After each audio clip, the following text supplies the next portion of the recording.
Hello students, my self वैभव पटेल। ધોરણ 11 રસાયણ વિજ્ઞાનની અંદર લાસ્ટ વિડીયો લેક્ચરની અંદર આપણે રેડોક્સ પ્રક્રિયાનો ચોથો પ્રકાર વિષમીકરણ પ્રક્રિયાઓ વિશે આપણે જોઈ ગયા અને ત્યાર પછી આપણે બે કોયડા પણ જોઈ ગયા હતા. હવે આપણે આજના વિડીયો લેક્ચરની અંદર રેડોક્સ પ્રક્રિયાનું સમતોલન વિશે આપણે જોવાના છે. રેડોક્સ પ્રક્રિયાનું સમતોલન એટલે કે કોઈ પણ રેડોક્સ પ્રક્રિયા થતી હશે તો એ પ્રક્રિયાને આપણે બેલેન્સ કે સમતોલન કેવી રીતે કરશું, તો એ માટેનો આપણે કેટલીક પદ્ધતિઓ આગળ આપેલી છે કે રેડોક્સ પ્રક્રિયાને સમતોલન કરવા માટેની આગળ આપણને બે પદ્ધતિ આપેલી છે. પહેલી પદ્ધતિ છે ઓક્સિડેશન આંક પદ્ધતિ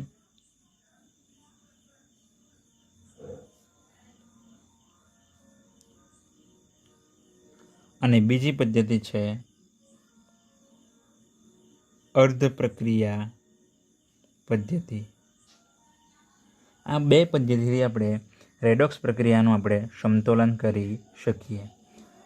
ઓક્સિડેશનાંક પદ્ધતિની અંદર આપણે રિડક્શન કરતાં અને ઓક્સિડેશન કરતાં ના આપણે ઓક્સિડેશન આંકમાં થતા ફેરફાર ઉપર આધારિત આપણને જોવા મળશે કે ઓક્સિડેશન કરતાં અને રિડક્શન કરતાં પદાર્થ હશે એમના ઓક્સિડેશન આંકની અંદર આપણને અલગ અલગ ફેરફાર થતો જોવા મળશે. તો એને આધારે આપણે રેડોક્સ પ્રક્રિયાનું સમતોલન કરી શકીએ. જ્યારે બીજી અર્ધ પ્રક્રિયા પદ્ધતિની અંદર આપણને જોવા મળશે કે રેડોક્સ પ્રક્રિયા હશે એને આપણે બે અડધા ભાગમાં વિભાજન કરવામાં આવશે, જેમાં એક ભાગમાં ઓક્સિડેશન પ્રક્રિયા થશે અને બીજા ભાગમાં રિડક્શન પ્રક્રિયા થશે. આમ આ પ્રમાણે આપણે અર્ધ પ્રક્રિયા પદ્ધતિ વડે પણ રેડોક્સ પ્રક્રિયાનું સમતોલન કરી શકીએ. તો આમ આ બે પદ્ધતિથી આપણે રેડોક્સ પ્રક્રિયાનું સમતોલન કરી શકીએ. એની અંદર આપણે સૌથી પહેલી પદ્ધતિ જોવાના છે ઓક્સિડેશન આંક પદ્ધતિ.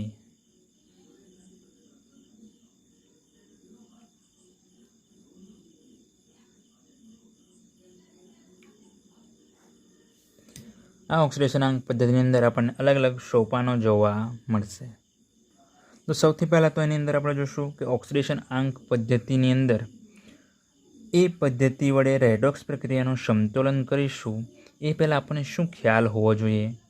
તો પ્રક્રિયાની અંદર આપણને ઓક્સિડેશન અને રિડક્શન પ્રક્રિયાઓ થશે તો તેની અંદર ભાગ લેતા પદાર્થ કયા કયા છે તે અને તેમાંથી જે નિપજો બને છે તે કેવા પ્રકારની નિપજો બને છે એ નિપજો ખ્યાલ હોવો જોઈએ તથા એ નિપજોના સૂત્રોનો પણ તમને ખ્યાલ હોવો જોઈએ. તો જ તમે ઓક્સિડેશન આંક પદ્ધતિ વડે એનું રેડોક્સ પ્રક્રિયાનું સમતોલન કરી શકો. અને ત્યાર એ ત્રણે ત્રણ જાણકારી હશે તમારી પાસે તો ત્યાર પછી તમે અલગ અલગ સોપાન છે એ સોપાનને આધારે તમે રેડોક્સ પ્રક્રિયાનું સમતોલન કરી શકો. એની અંદર પહેલું સોપાન એક છે. સૌથી પહેલાં તો તમારે એ રેડોક્સ પ્રક્રિયાની અંદર દરેક પ્રક્રિયક અને નિપજના સાચા સૂત્રો લખવા. પ્રક્રિયક અને નિપજના સાચા સૂત્રો લખવા. આ પહેલું સોપાન છે. સોપાન નંબર 2 છે પ્રક્રિયાની અંદર ઓક્સિડેશન આંક લખવાનો અને ઓક્સિડેશન આંકમાં થતા ફેરફારને આપણે શોધવાનું છે અને ઓક્સિડેશન આંકમાં થતો ફેરફાર શોધો. સોપાન નંબર 2 એ જણાવે છે કે તમારે પ્રક્રિયક અને નિપજોના સૂત્રો તો તમે લખ્યા, ત્યારબાદ સોપાન નંબર 2 ની અંદર તમારે દરેકનો ઓક્સિડેશન આંક લખવાનો છે અને જો એની ઓક્સિડેશન આંકમાં ફેરફાર થતો હોય તો એ ફેરફાર તમારે શોધવાનો રહેશે. ત્યારબાદ સોપાન નંબર 3 છે. સોપાન નંબર 3 ની અંદર ઓક્સિડેશન આંકની અંદર તમારે વધારો કે ઘટાડો છે એની તમારે ગણતરી કરવાની રહેશે. ઓક્સિડેશન આંકમાં થતા વધારા કે ઘટાડાની ગણતરી કરીને સમાન બનાવવા. તો આ તો સોપાન નંબર 3 કે પ્રક્રિયાની અંદર ઓક્સિડેશનાંકની અંદર વધારો થતો હોય કે ઘટાડો થતો હોય તો તેને આપણે ગણતરી કરવાની છે અને એક સરખું બનાવવાનું રહેશે. ત્યાર પછી સોપાન નંબર 4 છે. સોપાન નંબર 4ની અંદર આપણે જોઈશું પ્રક્રિયા આપણને અલગ અલગ માધ્યમમાં થતી જોવા મળશે. એસિડિક માધ્યમમાં કે બેઝિક માધ્યમમાં કે પછી જલીય માધ્યમમાં થતી જોવા મળશે. જો અહીં આગળ પ્રક્રિયા જલીય માધ્યમમાં થાય તો એની અંદર પ્રક્રિયકના વીજભારને સમાન કરવા માટે તમારે H+ કે OH- આયનને યોગ્ય બાજુએ તમારે ઉમેરવાનો રહેશે. કે પ્રક્રિયક કે નિપજના વીજભારને સમાન કરવા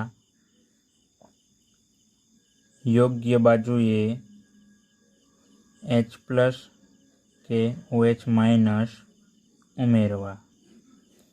જો પ્રક્રિયા આની અંદર એસિડિક માધ્યમમાં થતી હોય, કયા માધ્યમમાં?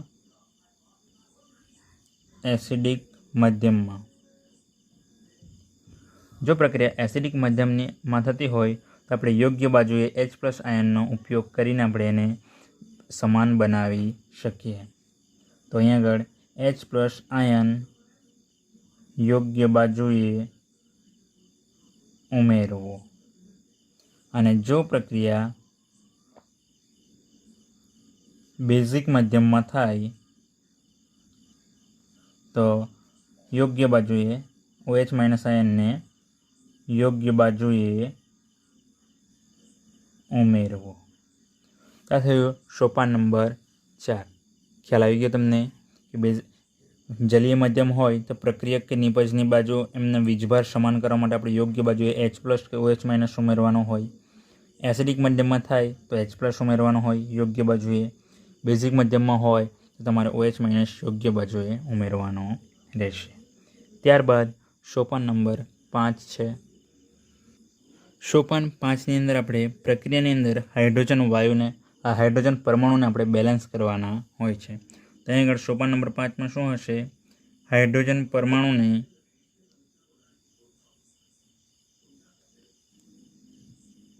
સંખ્યા સમાન કરવા પ્રક્રિયકો અથવા નિપજોની બાજુએ પાણીના અણુઓ ઉમેરવા.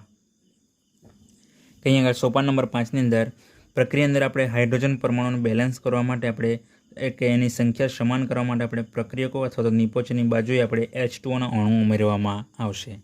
તો ત્યારબાદ આપણે હાઇડ્રોજનને બેલેન્સ કરીશું અને એની સાથે સાથે આપણે ઓક્સિજનની સંખ્યા પણ આપણે તપાસવાની રહેશે કે ઓક્સિજનની સંખ્યા પણ બંને બાજુ બરાબર છે કે નથી. તો એના આધારે તમારે H2Oના અણુનો ઉમેરો કરવાનો હોય છે. તો આ તમારે 5 સોપાન તમારે યાદ રાખવાના રહેશે. કઈ પદ્ધતિની અંદર? ઓક્સિડેશન આંક પદ્ધતિની અંદર તમારે આ 5 સોપાન યાદ રાખશો તો તમે રેડોક્સ પ્રક્રિયાનું સમતોલન સરળતાથી કરી શકશો. ખ્યાલ આવી ગયો વિદ્યાર્થી મિત્રો? તો હવે આપણે એક કોયડો જોઈએ કે જેની અંદર આપણે રેડોક્સ પ્રક્રિયાનું સમતોલન કરીશું. તો અહીં આગળ કોયડો 8.8ની અંદર આપણને કીધું છે કે પોટેશિયમ ડાયક્રોમેટ એટલે કે K2Cr2 સોડિયમ સલ્ફાઇડ કે જેનું સૂત્ર શું છે Na2SO3 સાથેની એસિડિક માધ્યમમાં થતી પ્રક્રિયાથી બનતા ક્રોમિયમ આયન અને સલ્ફેટ આયનને ચોખ્ખા આયનીય સમીકરણ સ્વરૂપે આપણે લખવાનું છે. તો અહીંયા આગળ આપણે અલગ અલગ 5 સોપાનનો ઉપયોગ કરીશું. તો અહીં આગળ સૌથી પહેલાં તો સોપાન નંબર 1. તો સૌથી પહેલાં તમારે લખવાનું રહેશે પ્રક્રિયાને આપણે શું કરીશું? અહીં આગળ મૂળ આયનીય પ્રક્રિયા સ્વરૂપે લખીશું કે એટલે કે એના પ્રક્રિયક અને નિપજના સાચા સૂત્રો લખીશું એની અંદર. તો સૌથી પહેલાં અહીં આગળ લખીશું મૂળ આયનીય પ્રક્રિયા લખતા પ્રક્રિયાની અંદર આપણને શું કીધું છે? પોટેશિયમ ડાયક્રોમેટ કીધું છે. એની અંદર તો પ્રક્રિયા અહીંયા લખીશું પોટેશિયમ ડાયક્રોમેટ છે. ત્યાં આગળ ક્રોમેટ એની અંદરથી આપણને શું બનતું જોવા મળશે? ક્રોમિયમ આયન અને સલ્ફેટ આયન છે. તો પ્રક્રિયા આપણે આયનીય સ્વરૂપે લખીશું. અહીં આગળ મૂળ આયનીય પ્રક્રિયા લખતા. તો અહીં આગળ આ પ્રક્રિયાને પણ આપણે સૂત્ર છે એને પણ આયનીય સ્વરૂપે લખીશું. તો અહીં આગળ K પ્લસ અને Cr2O7 માઇનસ જોવા મળશે. તો અહીં આગળ 2 પોટેશિયમ દૂર થશે. તો અહીં આગળ -2 જોવા મળશે. જેથી અહીં આગળ આપણને સમીકરણ શું જોવા મળશે? Cr2O7 2 minus aqueous solution. એ જ પ્રમાણે સોડિયમ સલ્ફાઇડ છે. તો અહીં આગળ પણ Na2SO3 છે. તો અહીં આગળથી Na2 દૂર થશે તો શું મળશે આપણને? SO3 2 માઇનસ જોવા મળશે એક્વેસ સોલ્યુશન. અને એની અંદરથી આપણને શું બનતું જોવા મળશે? ક્રોમિયમ આયન છે Cr. અહીં આગળ 3 આયન છે એટલે એના ઉપર વીજભાર કેટલો હશે? 3 હશે. 3 પ્લસ આયન. અને સલ્ફેટ આયન છે તો સલ્ફેટના આયન તો આપણને ખ્યાલ છે SO4 2 માઇનસ. તો આ પ્રમાણે અહીં આગળ આપણે મૂળ આયનીય પ્રક્રિયા આપણે લખી શકીએ. ખ્યાલ આવી ગયો વિદ્યાર્થી મિત્રો? હવે આપણે સોપાન નંબર 2 લખીશું. સોપાન 2. આ સોપાન 1 હતું, સોપાન 2. તો સોપાન 2 ની અંદર સોપાન નંબર 2 શું હતું?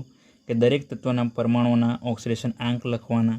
તો અહીં આગળ આપણે લખીશું દરેક તત્વના ઓક્સિડેશન આંક લખતા અથવા ઓક્સિડેશન આંક નક્કી કરો. તો અહીં આગળ પ્રક્રિયા આપણે સૌથી પહેલાં લખી દઈશું Cr2O7 2 માઇનસ છે aqueous solution plus SO3 2 minus aqueous solution.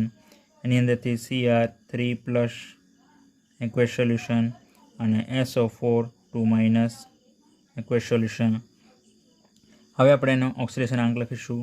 તો અહીં આગળ ઓક્સિજનનો ઓક્સિડેશન આંક આપણને ખ્યાલ છે કેટલો છે? -2 આપણને જોવા મળશે. ત્યારબાદ ક્રોમિયમનો ઓક્સિડેશન આંકની જો ગણતરી કરીશું આપણે તો આપણને કેટલો જોવા મળશે? તો એનો ઓક્સિડેશન આંક આપણને ગણતરી કરતાં +6 જોવા મળશે. એ જ પ્રમાણે ઓક્સિજનનો ઓક્સિડેશન આંક અહીં આગળ પણ -2 જોવા મળશે. તો એ દરમિયાન આપણને સલ્ફરનો ઓક્સિડેશન આંક જે છે +4 જેટલો આપણને જોવા મળશે. ત્યારબાદ ક્રોમિયમ આયન સ્વરૂપે જ છે તો એનો ઓક્સિડેશન આંક કેટલો છે? તો એના વીજભાર જેટલો જ. તો અહીં આગળ +3 જેટલો એનો ઓક્સિડેશન આંક જોવા મળશે. જ્યારે અહીંયા આગળ આપણે જોશું તો ઓક્સિજનનો -2 અને સલ્ફરની ગણતરી કરીશું તો અહીં આગળ આપણને કેટલો જોવા મળશે? +6 જેટલો ઓક્સિડેશન આંક આપણને જોવા મળશે. અહીં આગળ આપણે જોશું તો ક્રોમિયમ જે છે ડાયક્રોમેટ આયન જે છે એની અંદર ક્રોમિયમ જે છે એનો ઓક્સિડેશન આંક +6 છે. અહીં આગળ ક્રોમિયમનો ઓક્સિડેશન આંક +3 છે. તો એના મતલબ કે ઓક્સિડેશન આંકની અંદર ઘટાડો થયો. તો પ્રક્રિયા કઈ થઈ? રિડક્શન પ્રક્રિયા. એટલે પોતે કેવો વર્તશે? ઓક્સિડેશન કરતા તરીકે વર્તશે જોવા મળશે ડાયક્રોમેટ. અને SO3ની અંદર આપણે જોશું તો SO3 2 માઇનસની અંદર સલ્ફરનો ઓક્સિડેશન આંક +4 છે, એમાંથી +6 થયો છે. ઓક્સિડેશન આંકની અંદર વધારો એટલે કે ઓક્સિડેશન પ્રક્રિયા થઈ એટલે પોતે કેવો વર્તશે? રિડક્શન કરતા તરીકે વર્તતા આપણને જોવા મળશે. ખ્યાલ આવી ગયો વિદ્યાર્થી મિત્રો? એ જ પ્રમાણે સોપાન નંબર 3 જોઈએ. તો સોપાન નંબર 3 શું છે? ઓક્સિડેશન આંકમાં થતા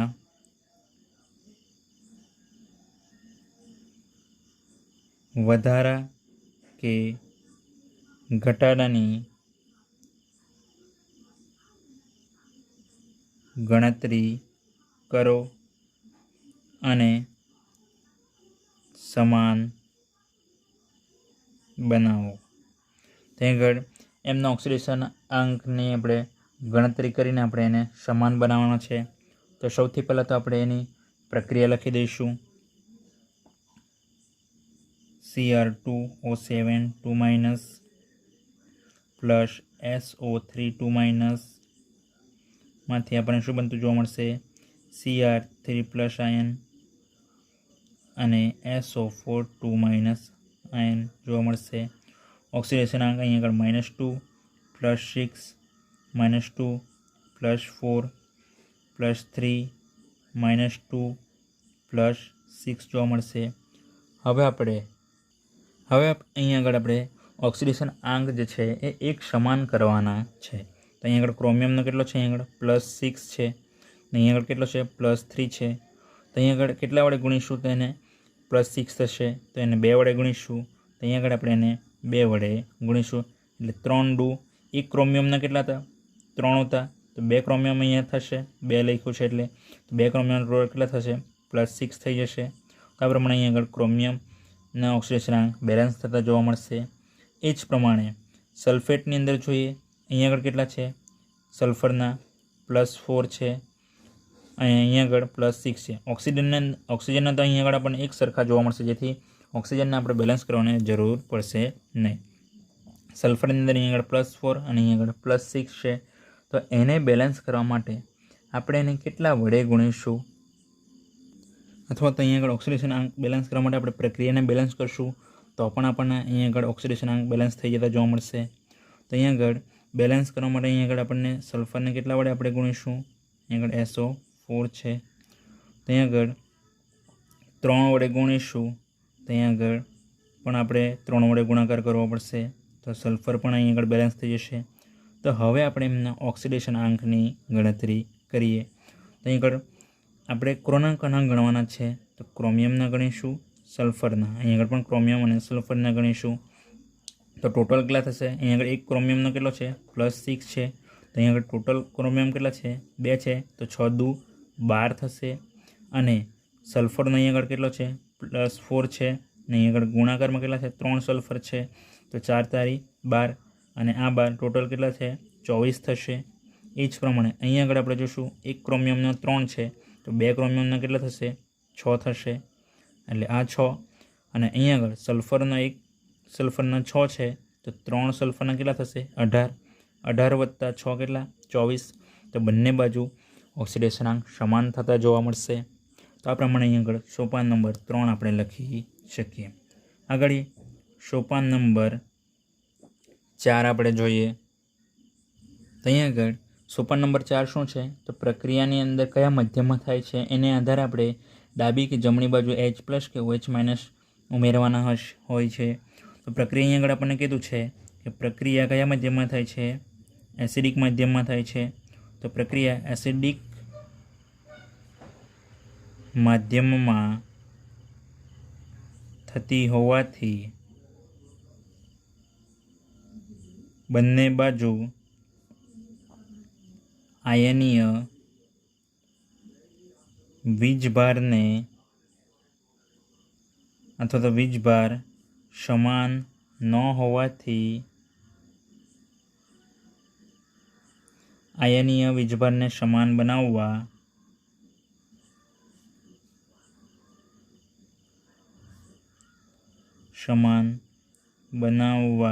કઈ બાજુ આપણે H+ ઉમેરીશું, એસિડિક માધ્યમમાં છે એટલે આપણે શું ઉમેરીશું H+ ઉમેરીશું। તો અહીં આગળ આપણે જો વીજભાર જોશું, અહીં આગળ વીજભાર કેટલો છે -2 છે આખા સંયોજનનો, એ જ પ્રમાણે અહીં આગળ પણ -2 છે, પરંતુ અહીં આગળ ટોટલ કેટલા છે 3 છે, તો 3 × 2 કેટલા થશે 6, -6 થશે, -6 અને -2 કેટલા -8 થશે। એ જ પ્રમાણે જમણી બાજુ જોશું +3 છે, ટોટલ કેટલા છે અહીં આગળ 2 છે, તો કેટલા +6 થશે, 3 × 2 = 6 થશે, અને અહીં આગળ જોશું -2 છે ને કેટલા ગુણ્યા 3 કરીશું, તો 3 × 2 = 6, -6 અને +6 0 થઈ જશે। તો અહીં આગળ ડાબી બાજુ કેટલા રહ્યા -8 અને જમણી બાજુ 0, તો આપણે H+ આયન કઈ બાજુ ઉમેરીશું તો પ્રક્રિયા બેલેન્સ થતી જોવા મળશે, તો ડાબી બાજુ H+ ઉમેરીશું તો આપણે અહીં આગળ પ્રક્રિયા બેલેન્સ થતી જોવા મળશે। શા માટે, તો અહીંયા ઓલરેડી ડાબી બાજુ -8 વીજભાર જોવા મળશે, તો એને આપણે બેલેન્સ કરવા ડાબી બાજુ જ 8 H+ આયન ઉમેરીશું, જેથી અહીં આગળ લખીશું આયનીય વીજભારને સમાન બનાવવા આપણે ડાબી બાજુ 8 H+ ઉમેરો। ડાબી બાજુ 8H+ ઉમેરો. આગળ પ્રક્રિયા લખીશું Cr2O7 2- એક્વિયસ સોલ્યુશન. હવે તમે અહીં આગળ ઓક્સિડેશન ના લખશો તો ચાલશે. 3SO3 2-. હવે અહીં આગળ આપણે ડાબી બાજુ 8H+ આયન ઉમેરીશું તો 8H+ આયન gives ક્રોમિયમ એટલા એમના એમ લખીશું અને 3SO4 2- આયન. તો આ પ્રમાણે સોપાન નંબર 4 આપણે લખી શકીએ. ત્યારબાદ સોપાન નંબર 5.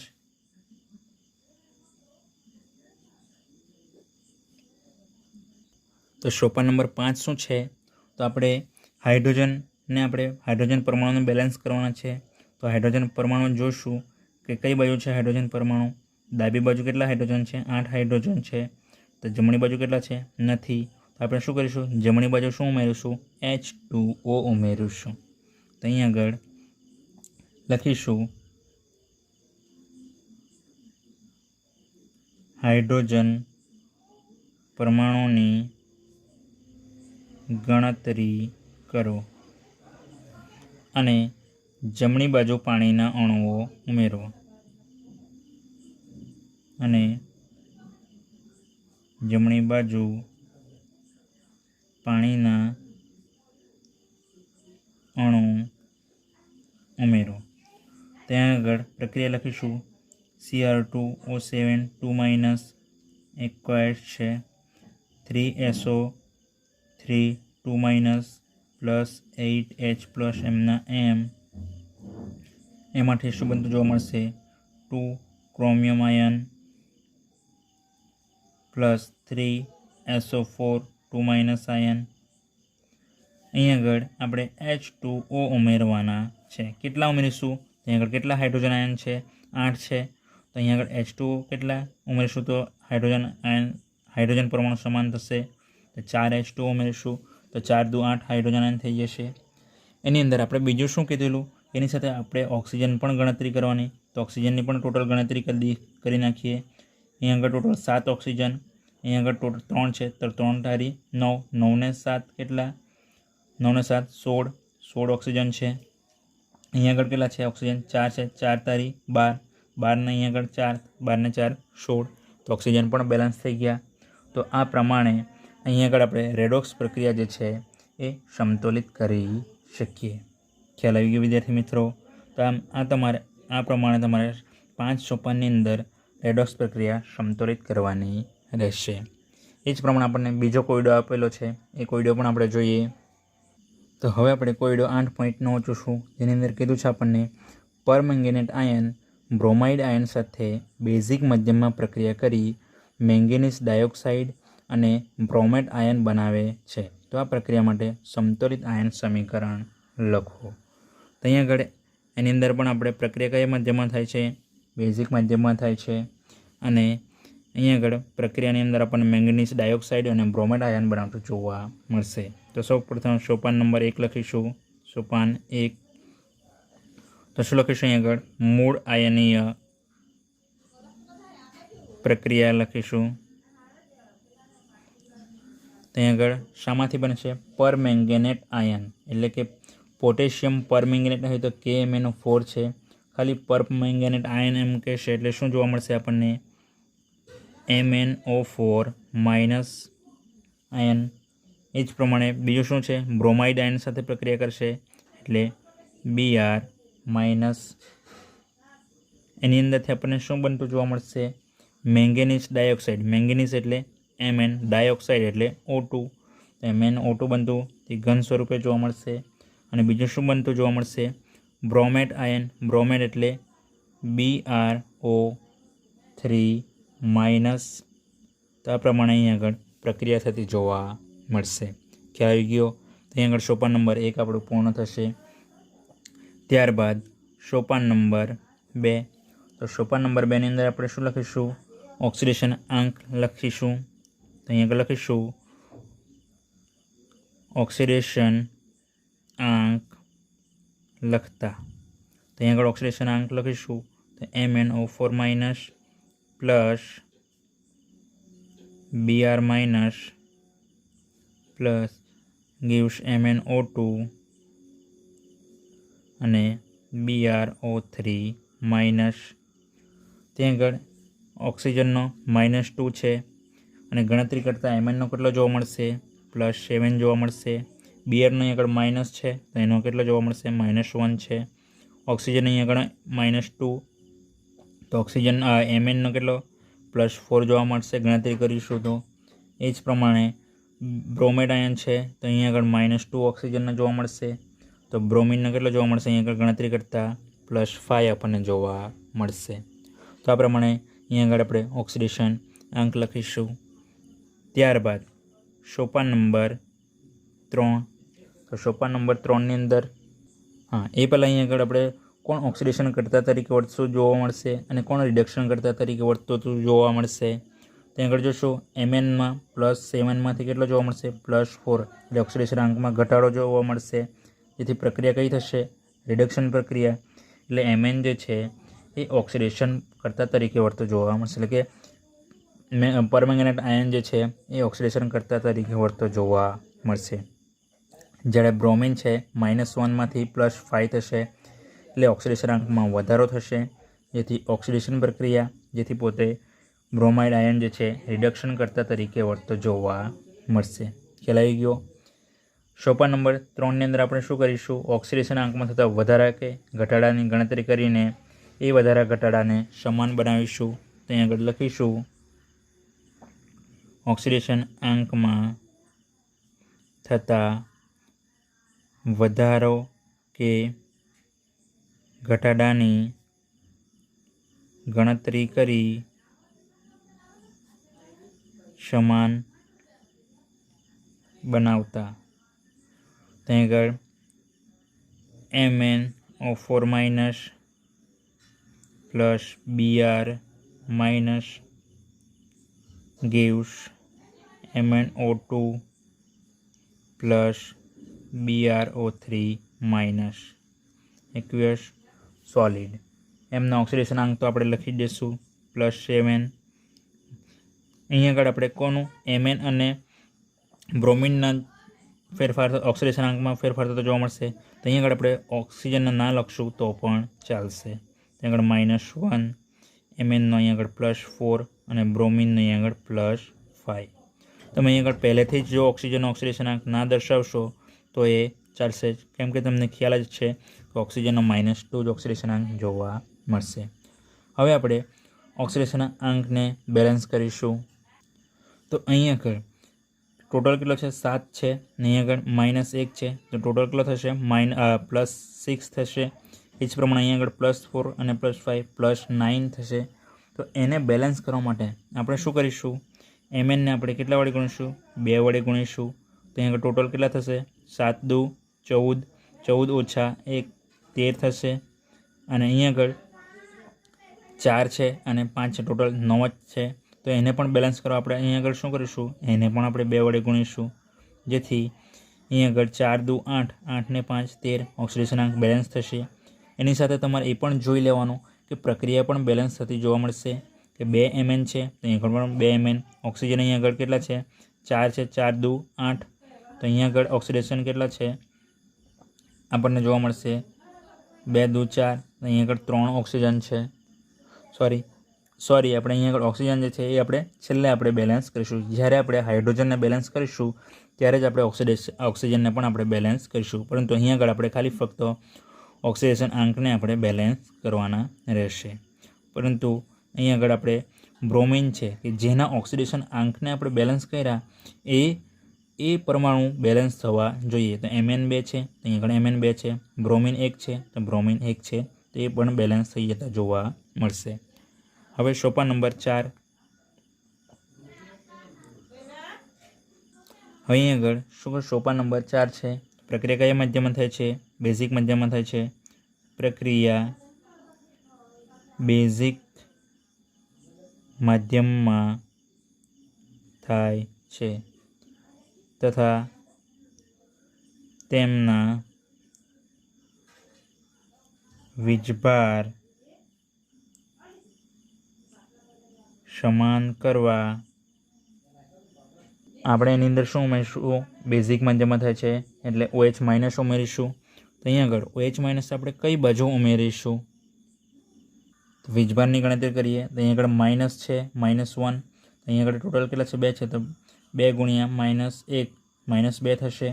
અહીંયા આગળ -1 છે એટલે -3 થશે. જ્યારે અહીંયા આગળ આપણે જોઈશું કોઈ વીજભાર નથી એટલે 0. અહીંયા આગળ -1 વીજભાર છે એટલે અહીંયા આગળ -1 1 થશે. આ બાજુ -3 છે તો આપણે કઈ બાજુ ઉમેરીશું? જમણી બાજુ OH માઇનસ ઉમેરીશું. તો તેમના વીજભારને સમાન કરવા જમણી બાજુ 2 OH માઇનસ ઉમેરતા તો પ્રક્રિયા લખીશું 2MnO4 minus plus Br minus gives 2MnO2 plus BrO3 minus plus 2OH minus. તો આ પ્રમાણે અહીંયા આપણે 2 OH માઇનસ ઉમેરીશું એટલે અહીંયા આગળ આપણે વીજભાર સમાન થઈ જશે. હવે સોપાન નંબર 5.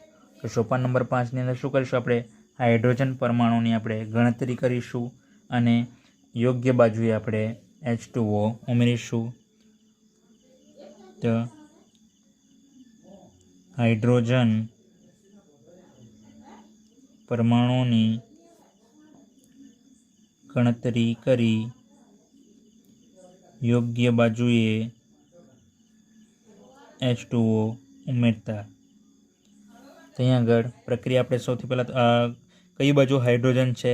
તો અહીંયા આગળ હાઇડ્રોજન કેટલા છે? 2 છે. ને અહીંયા આગળ આ બાજુ હાઇડ્રોજન છે નથી, તો આપણે કઈ બાજુ ઉમેરીશું? ડાબી બાજુ H2O ઉમેરીશું. તો એક પ્રક્રિયા લખીશું 2MnO4 minus plus Br minus hydrogen કેટલા છે? 2 છે એટલે આપણે એક જ H2O ઉમેરીશું. ત્યારબાદ એમાંથી શું બનતું જોવા મળશે? 2MnO2 plus BrO3 minus plus 2OH minus aqueous. તો આ પ્રમાણે અહીં આગળ હાઇડ્રોજન બેલેન્સ થઈ જશે. ઓક્સિજન જોશું અહીં આગળ 2 ઓક્સિજન અને અહીં આગળ 3, 3 ને 2 5, અહીં આગળ 2 દુ 4, 5 ને 4 9 ઓક્સિજન છે.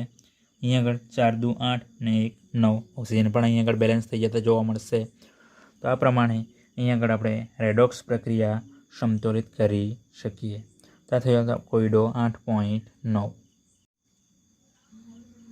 તો આ પ્રમાણે તમારે રેડોક્સ પ્રક્રિયાના સમતોલનના 5 સોપાન વ્યવસ્થિત રીતે યાદ રાખવાના છે અને નોટબુકની અંદર નોટ કરવાના તથા કોયડા પણ તમારે વ્યવસ્થિત રીતે તમારે તૈયાર કરવાના રહેશે અને નોટબુકની અંદર નોટ કરવાના રહેશે. તમને એક્ઝામની અંદર 4 થી 5 માર્ક્સની અંદર તમને આ પૂછાઈ શકે કોયડાઓ, જેની અંદર તમને કીધું હોય કે ઓક્સિડેશન આંક પદ્ધતિ વડે પ્રક્રિયાને સમતોલિત કરો અથવા તો અર્ધ પ્રક્રિયા વડે પ્રક્રિયાને સમતોલિત કરો. એટલા માટે તમારે આ બંને કોયડા વ્યવસ્થિત રીતે તૈયાર કરવાના છે અને નોટબુકની અંદર નોટ કરવાના રહેશે. તો આજના વિડીયો લેક્ચરની અંદર આપણે આટલે સુધી રાખીશું. રેડોક્સ પ્રક્રિયાની બીજી પદ્ધતિ જે છે એ આપણે એના પછીના વિડીયો લેક્ચરની અંદર જોશું. Thank you friends.